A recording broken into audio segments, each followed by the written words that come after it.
Oke, recording on. Terima kasih atas atensinya teman-teman yang sudah melihat recording dari kali ini. Kita akan bahas tentang frekuensi ask questions tentang Scrum atau penjelasan secara umum tentang Scrum, FAQ Scrum. Nah, next ya. Ini adalah gambaran dari Scrum secara umum. Terlihat teman-teman untuk empirisnya ada transparency inspections, sprint kurang lebih di 30 hari, ada Scrum framework, lalu ini penjelasan tentang sprint planning, ada development team, product backlog requirement, ini Scrum values-nya ada apa saja, lalu bagaimana sprint review, increment, ini seorang Scrum Master, stakeholder, dan development team untuk mencapai semuanya adalah sprint goal. Kita next ya. Oke, yang pertama adalah apa yang dimaksud dengan Scrum. Jadi Scrum adalah kerangka kerja sederhana untuk pengembangan produk yang kompleks dan bukan sebuah metodologi dari manajemen proyek. Jadi walaupun Scrum lebih banyak digunakan untuk pengembangan piranti lunak, namun Scrum bisa digunakan untuk pengembangan produk apapun yang memang bersifat kompleks. Selain itu juga karena Scrum lebih ditujukan untuk pengembangan produk yang kompleks, Scrum didasari oleh empirisme atau 3 tiang dari empirisme ini diantaranya adalah transparansi, inspeksi, dan adaptasi. Next, selanjutnya adalah apa esensi dari sebuah Scrum? Jadi esensi dari sebuah Scrum adalah sebuah tim kecil yang terdiri dari beberapa orang. Tim ini bersifat sangat fleksibel dan mampu beradaptasi. Kekuatan ini terus berlanjut dalam satu tim, beberapa tim, banyak tim, maupun banyak tim yang berhubungan dalam pekerjaan, khususnya untuk mengembangkan, merilis, mengoperasikan, dan menjaga pekerjaan tersebut, dan produk hasil dari pekerjaan dari ribuan atau berbagai macam orang. Mereka berkolaborasi dan saling berinteraksi melalui arsitektur pengembangan dan target lingkungan ataupun environment rilis produk yang paling terbaru atau yang mutakhir. Selanjutnya, sebutkan 3 pilar dari Scrum. 3 pilar dari Scrum ini diantaranya ada 3. Diantaranya yang pertama adalah transparansi, yaitu sebuah aspek signifikan dari sebuah proses harus dapat dilihat oleh orang-orang yang memang bertanggung jawab di dalam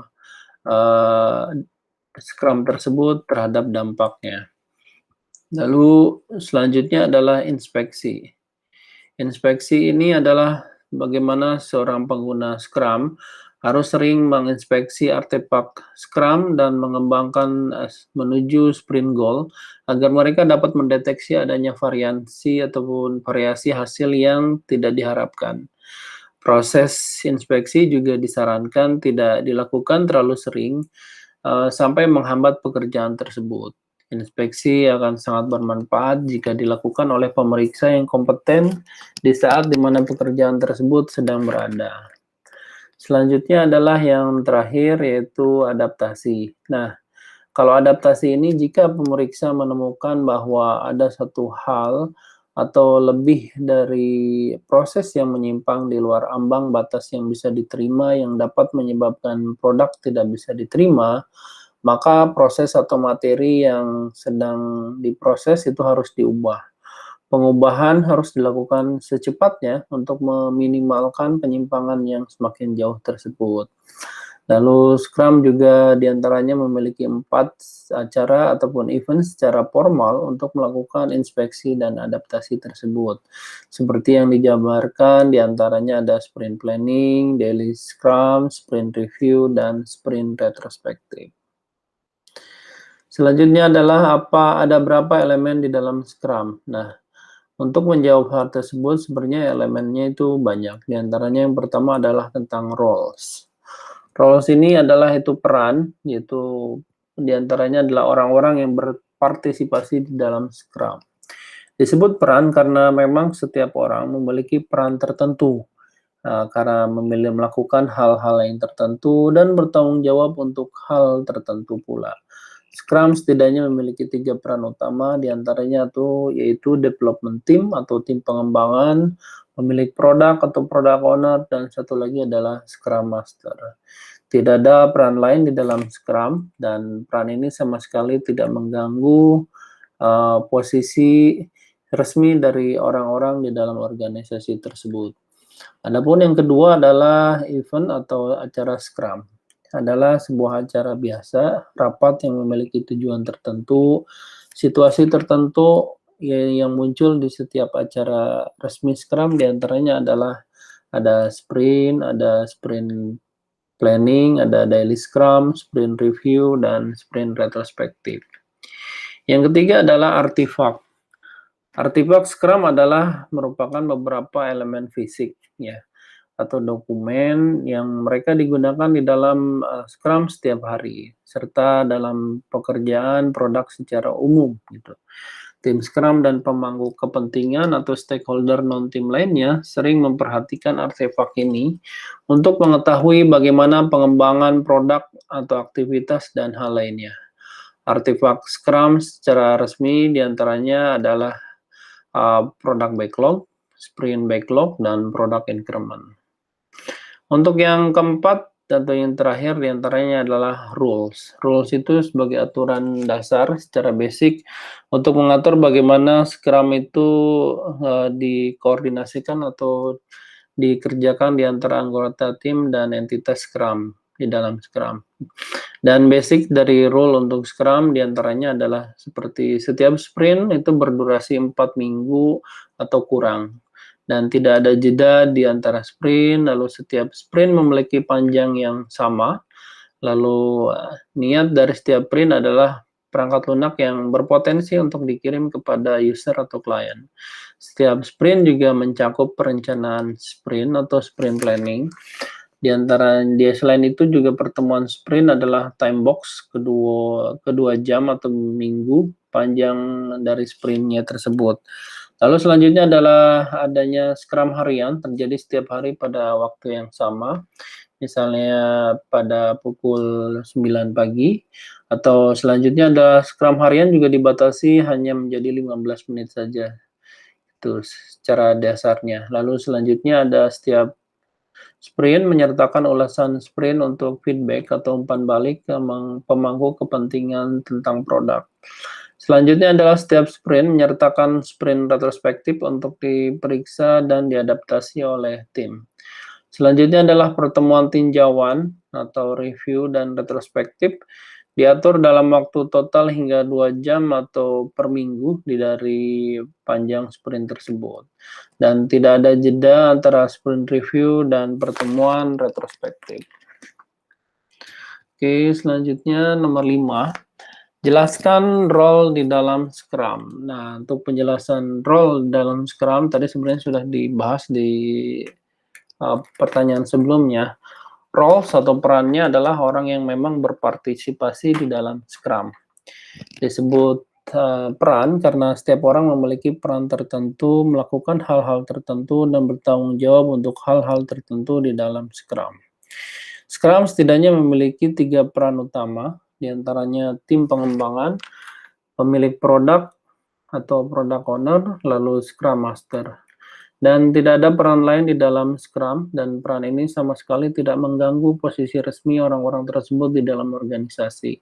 Contoh di gambar ini digambarkan adalah bagaimana direct communications di Scrum tersebut. Sebagai product owner, sebagai pemilik, itu what is desire and why it's desire, itu sebagai apa yang diinginkan dan mengapa itu diinginkan. Lalu untuk Scrum Master, dia untuk menjaga Scrum proses dan sebagai fasilitator. Adapun Scrum Team Member atau Development Team adalah dia pemilik bagaimana pekerjaan itu dilakukan dan bagaimana secepatnya pekerjaan itu bisa dilakukan dan deliver kepada klien atau konsumen. Nomor 6 adalah jelaskan event di dalam Scrum. Nah, sebenarnya event di dalam Scrum itu banyak. Ya, sebagai sebuah acara biasa diantaranya adalah rapat yang memiliki tujuan tertentu. Situasi tertentu juga muncul di setiap acaranya. atau acara resmi Scrum, di antaranya kurang lebih ada 5. Di antaranya ada sprint planning, ada daily Scrum, lalu ada sprint review, dan sprint retrospektif. Di sini ada 2 gambar atau 2 ilustrasi yang menggambarkan bagaimana event-event di dalam Scrum itu bekerja. Sebentar, next. Back lagi, yang dimana antara product owner interaksi dengan tim. Nah, pada saat si tim itu bekerja untuk misalnya pertama kali, dia akan melakukan sebuah sprint planning meeting. Ya, ini untuk yang pertamanya pada saat sprint planning, lalu masuk ke sprint 1-4 minggu, lalu kurang lebih pada periode yang kedua ada daily Scrum meeting dan artifact. Beberapa artifact juga akan diupdate. Lalu selanjutnya ada sprint review. Setelah dilakukan ada proses development tersebut setelah dari daily Scrum. Lalu ini juga berpotensi untuk dikirim produk increment-nya kepada konsumen. Dan pada di akhir sesi itu ada Scrum retrospektif, itu untuk mengecek semuanya, apakah ada perubahan atau bagaimana feedback terhadap yang sebelumnya dilakukan, gitu. Nah, kalau yang gambar sebelah kanan, itu ada event, inspection, dan adaptasi. Bagaimana event-event di dalam Scrum itu bekerja berdasarkan proses inspeksi dan adaptasi yang dilakukannya. Di antaranya adalah sprint planning. Itu ya apa yang diinspeksinya di antaranya adalah product backlog. Lalu selanjutnya ada komitmen retrospektif dan bagaimana definition of done itu dikerjakan. Jadi harus diketahui batasan-batasan atau kriteria kalau ini tuh sudah selesai dikerjakan pada saat dimulai dari sprint planning begitu. Lalu adaptasi yang akan dilakukannya adalah sprint goal, lalu forecast, lalu sprint backlog. Adapun event yang kedua diantaranya adalah daily Scrum. Inspeksi yang akan dilakukannya diantaranya bagaimana progresnya terhadap dari sprint goal tersebut. Lalu adaptasinya diantaranya sprint backlog dan daily plan. Untuk yang ketiga ada sprint review. Inspeksi yang akan dilakukannya diantaranya adalah product increment, product backlog atau release, dan market business conditions. Lalu klik terus, mohon maaf. Lalu selanjutnya ada adaptasi pada periode untuk sprint review. Hal yang diadaptasinya diantaranya adalah product backlog. Atau yang terakhir, event selanjutnya adalah sprint retrospektif. Apa yang dilakukan untuk inspeksinya diantaranya adalah tim dan kolaborasinya dicek sejauh mana. Lalu yang kedua adalah teknologi dan engineering yang dilakukannya, dan yang terakhir adalah definition of done-nya. Proses adaptasi di sprint retrospektif itu diantaranya adalah action untuk improvement terhadap proses-proses yang sudah dilakukan. Oke, next nomor 7. Di antaranya jelaskan artefak di dalam Scrum. Nah, artefak kata Scrum adalah berupa beberapa elemen fisik di dalam Scrum. Dan mereka juga digunakan di dalam Scrum untuk setiap harinya dan serta dalam pekerjaan produk itu secara umumnya. Tim Scrum dan pemangku kepentingan non-tim lainnya ya sering memperhatikan artefak ini untuk mengetahui bagaimana pengembangan produk, aktivitas, dan hal lainnya. Artefak secara resmi diantaranya kurang lebih ada 3, yaitu ada product backlog, nih dari gambarnya ada terlihat ya. Yang kedua adalah sprint backlog, prosesnya, lalu selanjutnya pada saat masuk ke sprint cycle, lalu ada juga event daily Scrum meeting, dan lain-lain.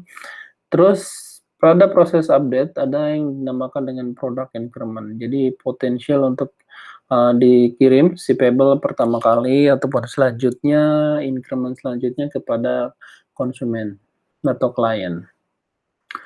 Oke, selanjutnya nomor 8, jelaskan tentang product backlog. Jadi, product backlog adalah sebuah daftar terurut atau semua hal yang telah diketahui hingga saat ini di mana itu harus ada di dalam produk backlog itu. Dan produk backlog adalah satu-satunya sumber kebutuhan untuk semua perubahan yang perlu diberlakukan terhadap produk. Product owner bertanggung jawab terhadap produk backlog, termasuk isi, ketersediaan, dan urutannya. Dan sebuah produk backlog juga tidak pernah tuntas, jadi dia selalu akan update jika ada improvement, ada changes gitu ya, ada requirement tambahan, ada yang update berdasarkan, follow the trend in the market, jadi akan selalu bergerak dan tidak pernah tuntas. Dan selanjutnya di awal pengembangan produk, produk backlog ini berisi daftar kebutuhan yang diketahui dan dipahami saat ini.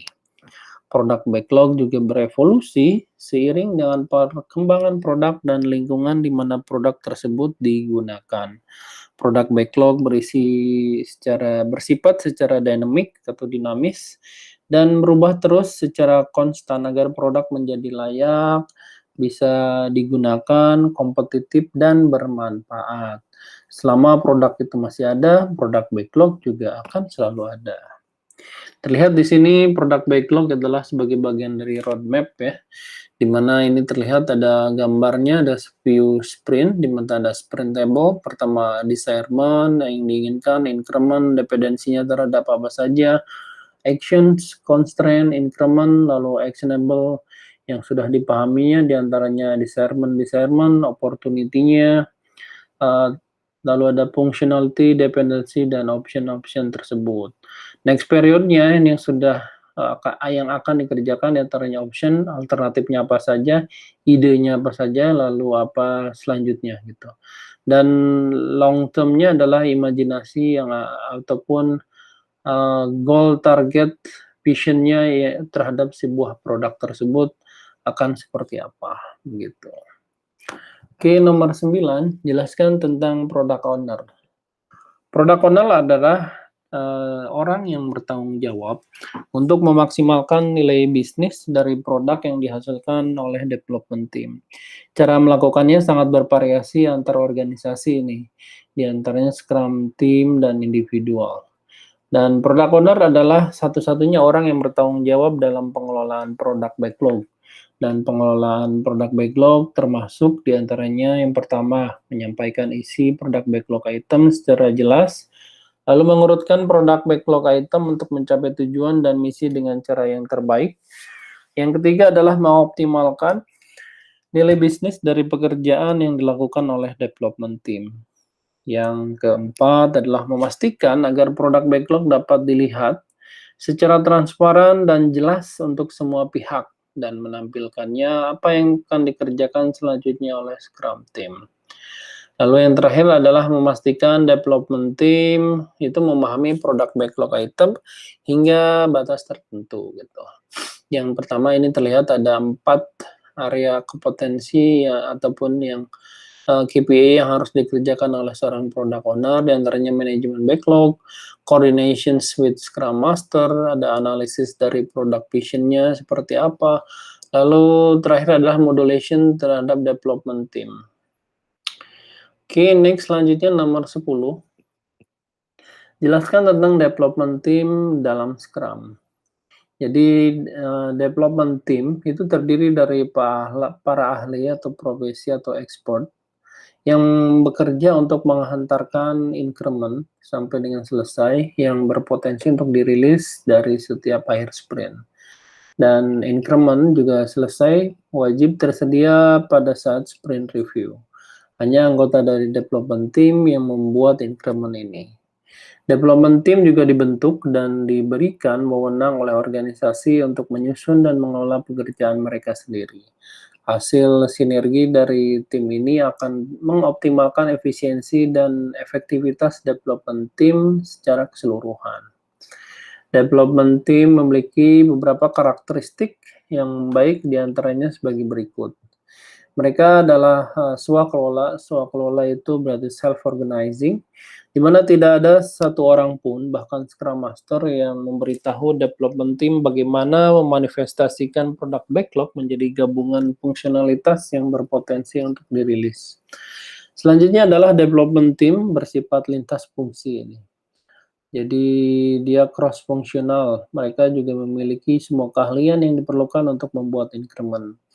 Selanjutnya adalah Scrum tidak mengenal jabatan untuk anggota development team, terlepas dari jenis pekerjaan yang mereka lakukan. Yang keempat adalah terlepas dari pekerjaan yang perlu dilakukan, misalnya testing, arsitektur, operasional, maupun analisa bisnis, Scrum tidak mengenal pengelompokan di dalam development team berdasarkan jenis pekerjaan ini. Dan yang terakhir adalah setiap anggota development team bisa saja memiliki keahlian khusus dan fokus di bidang tertentu, tetapi dia tanggung jawabnya adalah milik seluruh anggota development team. Selanjutnya untuk yang 11, jelaskan tentang sprint dan iteration di dalam Agile. Jadi sprint adalah jantung dari Scrum itu sendiri dan yaitu sebuah batasan waktu untuk dengan durasi 1 bulan atau kurang atau 4 minggu biasanya, di mana terdapat proses pembuatan increment yang selesai dan dapat digunakan yang berpotensi untuk dirilis. Dan sprint memiliki durasi yang konsisten sepanjang daur hidup pengembangan produk. Adapun untuk iterations atau iterasi dalam konteks Agile nih atau proyek Agile khususnya adalah ke time box atau kotak waktu selama pengembangan itu berlangsung. Durasinya juga dapat bervariasi dari project ke project, biasanya 1 dan 4 minggu dalam banyak kasus tetap ini selama durasi proyek tertentu begitu. Nomor 12, apa yang dimaksud dengan retrospektif ya. Jadi sprint retrospektif adalah sebuah kesempatan bagi Scrum Team untuk menginspeksi dirinya sendiri dan membuat perencanaan mengenai peningkatan yang akan dilakukan di sprint berikutnya. Sprint retrospektif juga terselenggara setelah sprint review dan sebelum sprint planning selanjutnya. Pada saat tim bertemu secara teratur, biasanya mengikuti ritme iterasinya untuk secara eksplisit merefleksikan peristiwa paling signifikan yang telah terjadi sejak pertemuan sebelumnya dan mengambil keputusan yang bertujuan untuk perbaikan atau peningkatan. Ini juga sering merupakan pertemuan yang difasilitasi mengikuti format yang ditetapkan. Beberapa format juga berbeda yang telah dijelaskan dan sebagian besar tergantung pada waktu yang disediakan untuk rapat. Biasanya 1 dan 3 sampai dengan 3 jam dan salah satu alasan penting untuk menggunakan format yang difasilitasi adalah untuk memberikan kesempatan kepada semua anggota tim untuk berbicara. Di gambar ini dijelaskan bahwa sprint retrospektif diantaranya meeting setelah sprint review untuk review proses, jadi 30 menit sampai dengan 3 jam. Di antaranya what went well, what could be improved, apa yang bisa diimprove, dan how can we improve it, bagaimana kita mengimprove-nya.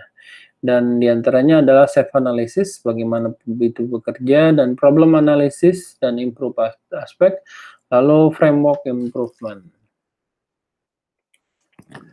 Selanjutnya yang 13 ini sama dengan pertanyaan nomor 11, jadi perihal tentang sprint dan iterations, jadi sudah tidak perlu dibahas lagi, kita next. Yang nomor 14, oke. Bagaimana cara tim Agile mengukur hasil atau result, yaitu dengan menggunakan Agile Metric berupa Agile Dashboard. Agile Project yang memiliki dashboard dapat mengukur keberlangsungan proyek yang ada tanpa harus menunggu keseluruhan Agile Project berakhir. Dashboard yang ada dalam Agile Project pun dapat menjadi variabel yang berguna bagi stakeholder berkepentingan ataupun yang berhubungan, sehingga dapat monitor jalannya Agile Project secara tetap berada pada jalur yang semestinya. Beberapa item yang penting yang patut diperhitungkan untuk mengukur sebuah Agile Project, diantaranya adalah risiko project. Yang kedua adalah time to market, waktu yang tepat untuk masuk ke market, lalu dan analisisnya terus khususnya ya. Yang ketiga adalah kondisi dari timnya itu seperti apa. Yang keempat itu produktivitas tim. Dan yang kelima bagaimana untuk mengelola prioritas gitu di dalam Agile Dashboard atau pengukuran Agile tersebut. Selanjutnya tentang 15 adalah burn down chart. Jadi grafik burn down atau burn down chart adalah gambaran visual yang menunjukkan jumlah pekerjaan yang tersisa yang harus dilakukan dalam sebuah proyek versus atau berbanding dengan jumlah waktu yang akan untuk melakukannya. Ada 2 jenis grafik burn down yang berbeda, di antaranya untuk grafik burn down sprint, yaitu mengukur pekerjaan yang tersisa pada satu tugas atau sprint tertentu, sedangkan 2 adalah burn down pekerjaan, yaitu menilai pekerjaan yang tersisa pada seluruh proyek. Terlihat di gambar, ini adalah gambar burn down chart, dimulai dari ini berdasarkan summary dari task secara estimasi berdasarkan harinya. Lalu ini adalah iteration timeline-nya, di mana dari awal bahwa ini pekerjaan itu ada kurang lebih sampai dengan 30 item yang harus dilakukan, sampai dengan akhirnya sudah tidak ada lagi ya yang harus dikerjakan, dan ini berdasarkan jumlah waktunya tersebut atau iteration timeline-nya. Oke, next nomor 16. Apa yang dimaksud dengan metode Kanban? Jadi Kanban adalah salah satu metode yang terdapat di dalam project management, dan metode ini juga sangat berguna dalam memecahkan suatu masalah seefektif dan juga seefisien mungkin. Pada awalnya, metode ini lebih fokus digunakan untuk perusahaan industri manufaktur saja. Dan Kanban juga merupakan sistem scheduling untuk men-trigger memproduksi barang dan berapa banyak yang akan diproduksi. Jadi bukan merupakan sistem untuk mengkontrol jumlah inventory-nya, tetapi Kanban juga menjadi tools yang efektif untuk mendukung jalannya sistem produksi secara keseluruhan. Terlihat dari sini, ini Kanban board-nya, jadi apa yang harus dilakukannya. Yang pertama misalnya ada proses building-nya, planning-nya misalnya yang sedang dikerjakan, yang sudah dikerjakan, dan validasinya cek seperti apa. Oke, gitu, next. Selanjutnya adalah jelaskan tentang Kanban board. Ini lanjutan dari pertanyaan sebelumnya. Jadi Kanban board adalah sebuah cara untuk mengatasi begitu banyak dan rumitnya sebuah masalah dengan membuat skala prioritas dan fokus tertentu sehingga menjadi jelas problem permasalahannya. Selain itu juga Kanban board adalah cara untuk menyusun alur kerja dan identifikasi masalah dalam sebuah proses sehingga uh, kita dapat dengan konsisten menyelesaikannya untuk diserahkan kepada klien, owner, dan lainnya. Terlihat di sini untuk Kanban board diantaranya adalah prioritas backlog, to-do list, ya, apa yang harus dikerjakannya saja. Lalu work in progress, itu saat sedang dikerjakan gitu, work in progress. Lalu ini divalidasi, apa saja pekerjaan yang sudah divalidasi, dan selanjutnya yang terakhir adalah sudah komplit, apa saja yang sudah divalidasi tersebut dan sudah dicek kesesuaiannya, oke, sudah sesuai, itu masuk ke area yang komplit ini. Sampai semuanya harus bergerak menuju ke arah yang komplit ini. Next, yang 18 adalah apa yang dimaksud dengan extreme programming. Jadi, extreme programming atau berikutnya akan disingkat dengan XP adalah sebuah pendekatan atau model pengembangan perangkat lunak yang mencoba menyederhanakan berbagai tahapan dalam proses pengembangan tersebut sehingga menjadi lebih adaptif dan fleksibel. Selanjutnya, XP juga bukan hanya berfokus pada coding, tetapi meliputi seluruh area pengembangan perangkat lunak. XP juga mengambil pendekatan ekstrim dalam iteratif development. Di mana ini di gambar terlihat bahwa XP practice diantaranya adalah ada lingkup berdasarkan areanya, range areanya ya, adalah whole team, customer test, small release, dan planning games. Ada collective ownership, coding standar, ada juga dia menggunakan test driven development, dan ini untuk XP practice-nya. Oke, kita next. 19, metode Kanban yang baik untuk diterapkan ketika sebuah tim atau organisasi memerlukan kondisi seperti apa. Nah, otomatis dengan Kanban kita lihat juga hal-hal yang menjadi background atau kenapa Kanban itu ada. Yang pertama, berarti organisasi itu memang kondisi organisasinya untuk mengurangi hal-hal yang tidak perlu. Yang kedua adalah untuk mengoptimalkan dan memaksimalkan hasil yang dicapai sesuai dengan ekspektasi konsumen atau klien. Dan yang terakhir diantaranya adalah untuk mencapai target organisasi atau mendapatkan hasil secara cepat dibanding dengan teknik lainnya. Gitu. Di antaranya ini 4 prinsip dari Kanban, yaitu ada misalnya ada untuk to-do list-nya apa saja, dianalisis, yang sedang dikerjakan dan yang sudah, development, yang sudah, yang sedang dikerjakan dan yang sedang di-testing, yang sedang dikerjakan dan yang sudah, dan ini done semuanya, gitu. Ini untuk yang pertanyaan terakhir, nomor 20, apa saja yang sering dibahas di dalam daily stand up meeting? Jadi kurang lebih ada 3 period of time yang ditanyakan di dalam daily stand up meeting, itu yesterday, today, dan blocker-nya apa saja. Yang pertama, apa yang telah saya lakukan kemarin untuk membantu development team mencapai sprint goal, gitu. Lalu yang kedua adalah apa yang akan saya lakukan hari ini untuk membantu development team mencapai sprint goal-nya. Yang ketiga adalah apakah saya melihat ada hambatan yang menghalangi ataupun development team dalam mencapai sprint goal tersebut atau blocker-blockernya apa saja. Oke, thank you. Ini slide terakhir dan sudah selesai untuk pembahasan dari frequently asked questions dari Scrum ini. Recording akan kita off. Terima kasih atas atensinya, teman-teman. Recording off.